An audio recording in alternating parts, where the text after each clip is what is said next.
గతంలో ఇళ్ల పేరుతో వందల కోట్ల నిధులు దుర్వినియోగం చేశారని అన్నారు మంత్రి తుమ్మల నాగేశ్వరరావు.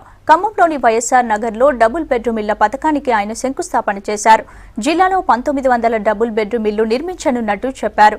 గతంలో లాగా ఇప్పుడు నిధులు దుర్వినియోగం కాకుండా ప్రతి పైసా ప్రజలకు చెందేట్లు చూస్తామన్నారు మంత్రి.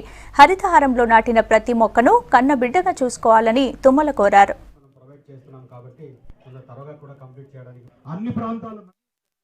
ఉన్న పేదల కోసం ముఖ్యమంత్రి గారు తలపెట్టిన ఈ పథకంతో పాటు ఇంటింటికి మంచినీళ్ళు ఇచ్చేది కూడా మీ నియోజకవర్గానికే ముందు వస్తుంది. ముందు పాలేరు నాది ఉంది కాబట్టి నా తర్వాత మీకు ఇస్తాను. కాబట్టి ఈ సంవత్సరమే డిసెంబర్కే ఖమ్మం పాలేరు నియోజకవర్గాల్లో ప్రతి ఇంటికి ప్రతి తల్లికి నల్లా పెట్టే బాధ్యత కలెక్టర్ గారికి చెప్పాం.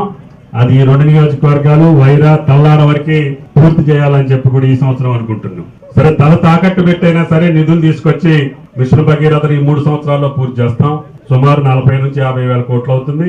నిన్న ప్రధానమంత్రితోటి ఆ కార్యక్రమానికి అంకురార్పణ చేపించాం. మిషన్ కాకతీయ కూడా జిల్లా కలెక్టర్ డిపార్ట్మెంట్ యొక్క చొరవ ప్రజాప్రతినిధులు తీసుకున్నటువంటి ప్రత్యేక శ్రద్ధతోటి మిషన్ కాకతీయ 1, 2 కూడా మనమే నెంబర్ 1 ఉన్నాం.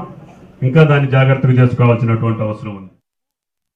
ఖమ్మంలో ఉన్న పేదల కోసం ముఖ్యమంత్రి గారు తలపెట్టిన ఈ పథకంతో పాటు ఇంటింటికి మంచినీళ్ళు ఇచ్చేది కూడా మీ నియోజకవర్గానికే ముందు వస్తుంది. ముందు పాలేరు నాది ఉంది కాబట్టి నా తర్వాత మీకు ఇస్తాను. కాబట్టి ఈ సంవత్సరమే డిసెంబర్కే